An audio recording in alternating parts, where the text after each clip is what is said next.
Շնորհակալություն, ես ուզում եմ իրական Հայաստանի գաղափարախոսությունից անցնենք իրական Հայաստանի պրակտիկ հարցերին եւ կառավարության ծրագրում ներկայացված որոշ թվերի ու դրա շուրջ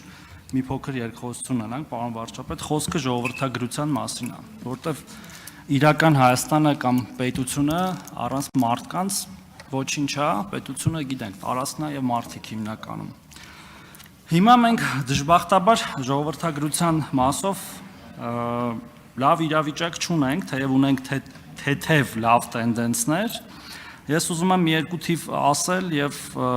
հարց ուղղել ու նաեւ կոչ անել կառավարությանը։ Փաստորեն մենք 2024 թվականին ծնված երեխաների թվով ունենք 33648 ծնված երեխա, ինչը նվազ է 2942-ով կամ շուրջ 8%-ով 2023 թվականի համեմատ, ինչը իհարկե շատ անհանգստացնող ցուցանիշ է եւ մենք ամեն ինչ պետք է անենք, որ փոխենք իրավիճակը, որ գոնե ունենանք աճող թվեր ծնելիության։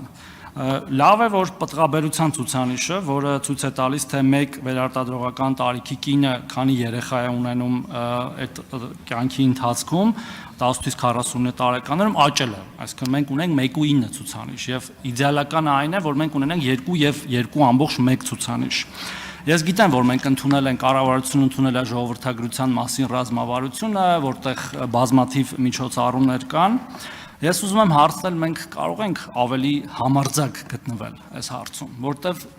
ես մասնակցել եմ նաև ժողովրդագրության ռազմավարության քննարկումներին, իմ կարծիքով մենք այնտեղ մի քիչ ավելի վախենալով ենք այդ ծրագրերը գրել, որտեղ կան երկրներ եւ մեր նման երկրներ, հետսովետական երկրներ, որոնք կարողացել են օրինակ 10 տարվա մեջ 2.1-ը դարձնել 3.3 եւ աճող բնակչություն ունենք, օրինակ Ուզբեկստանը։ Հա, պարոն վարչապետ, Ուզբեկստանը 2.1 կա եղել, իրանք եղել են դառնալու մերպես երկիր, բայց կարողացել են փոխել այդ տենդենսը։ Հիմա իրանք 900,000 ծնունդ ունեն տարեկան եւ 150,000 մահ, այսինքն տարեկան 700,000-ով աճում են, պարզ է, իրանք 37 միլիոն են, մենք 3 միլիոն ենք, բայց մենք պետք է մեր մեջ այդ մտածելակերպը փոխենք, իհարկե որակին էլ ուշադրություն դարձնելով մարդկային կապիտալ եւ ոչ թե պարզապես թվերին, բայց եթե մենք սա չանենք, մենք երկարատև հորիզոնում շատ լուրջ խնդիրների առաջ ենք կանգնելու։ Համաձայն եմ։ Եվ իհարկե Ուզբեկստանի օրինակը իրոք նախանձելի օրինակ է, բայց նաև մյուս կողմից մենք պետք է հասկանանք, թե մոդելները ինչքանով են մի երկրի մոդելը մյուս երկրում ինչքանով է կիրառելի։ Որտեւ իրականում տեսեք, այդ հարցի հետ կապված ես նախ համաձայն եմ, որ մենք համարձակ չենք, որովհետեւ դե բազմաթիվ նյուանսներ կան։ Այդտեղ նյուանսները ինչպիսին են, այդտեղ կա կանանց տնտեսական եւ հանրային ակտիվացման հետ կապված մեր քաղաքականությունները, որովհետեւ կանայք մեր բնակչության մեծ մասն են եւ այդ խնդիրը կա, որ այդ ռեսուրսը ներուժը մաքսիմալ օգտագործվի։ Մյուս կողմից նաեւ պետքա ռեգիոնալ միջավայրն էլ որոշակի ազդեցություն ունի։ Մյուս կողմից մենթալիտետն էլ ազդեցություն ունի եւ փոփոխվող մենթալիտետը նույնպես ազդեցություն ունի եւ ես ուզում եմ ձեր ուշադրությունը հրավիրել, որ նաեւ շատ ժողովրդավարական եւ քրիստոնյա երկրներ կան եւ նույնիսկ ոչ քրիստոնյա երկրներ, որոնք այս խնդրեմը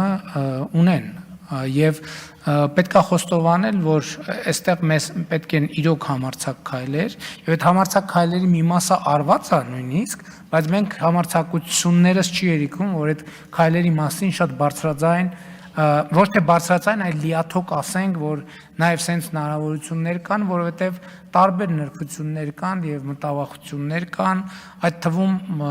ես համաձայն եմ, որ մենք այդտեղ հստակ պատկերացում, թե ինչ անել չունենք, որտեվ կարող է ասել եկեք գնանք տեսնենք Ուզբեկստանում ինչ են արել, մենք էլ այդ նույնը անենք, բայց ես վստահ չեմ, որ Ուզբեկստանում կիրառված բանաձևերը կիրառելի են մեր մոտ։ Այս ամբողջ, չնայած չեմ էլ բացառում, որ ինչ որ բանաձևեր կարող են լինել եւ որոնք կիրառելի կլինեն նաեւ մեզ մոտ։ Արձագանք Համաձայն եմ, պարոն վարչապետ, իհարկե չի կարելի պարզապես պատճենել ամեն ինչ եւ պետքա իրավիճակին հարմարացնել, բայց այդ համարձակության պահը, որ ասում եմ, ինձ թվում է մենք լավ չենք ամբողջ բոլորս միասին ազգովի կամ չգիտեմ ազգային ժողովում, կառավարությունում, որ սրանից ավելի կարևոր բան չկա պարզապես, այսինքն սա ամենակարևոր բանն է։ Եվ եթե օրինակ փող պետքա ծախսենք, ստեղ պետքա շատ փող ծախսենք ու ծախսում ենք։ Ձեր նշած հենց զեկույցի մեջը նշեցիք բնակարանային ապահովման ծրագիրը 50,000-ները եւ դրա պատահական չի, որ 1.9-ն է դարձել, նաեւ դրա շնորհիվ է 1.9-ը դարձել։ Բայց այնուամենայնիվ մենք պետքա ինչ-որ առաջանցիկ տեմպերով գնանք առաջ եւ մի օրինակ էլ բերեմ, այս խնդիրը կա բոլոր երկրների առաջ, Չինաստանից սկսած մինչև մեր հարևան Թուրքիա, որը թվում էր թե հեսա դառնալու 100 միլիոն, բայց նույնիսկ Եվրոպայում երկրներ կան, օրինակ Հունգարիան, մի քանի պարզ բան արե, երկուսը ասեմ, էլի, մինչև 30 տարեկան կանանց ազատել է եկամտային հարկից ընդհանրապես, որոնք գոնե մեկ երեխա կունենան։ 2 երեխա ունեցող կանանց ՑՄԱ ազատել է եկամտային հարկից։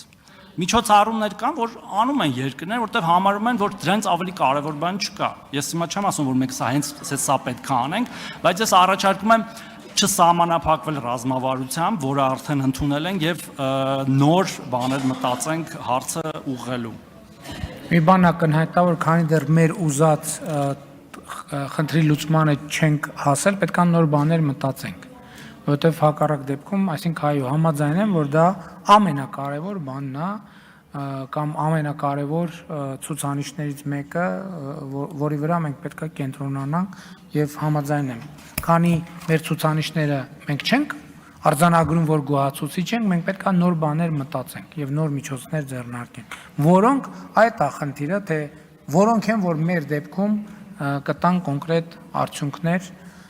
եւ այո համաձայն եմ, որ աշխարհում կան բազմաթիվ որոշումներ, միգուցե պետք է գույքագրել, տեսնել ով ինչ է արել եւ որն է արդյունավետ դուրս եկել որ պայմաններում եւ որն է, որ մեր դեպքում նույնպես իր արդյունավետությունը ապացուցելու շանսերը ավելի մեծ են։ Չմոռանաք հավանել տեսանյութը եւ բաժանորդագրվել Civic AM-ի YouTube-յան էջին։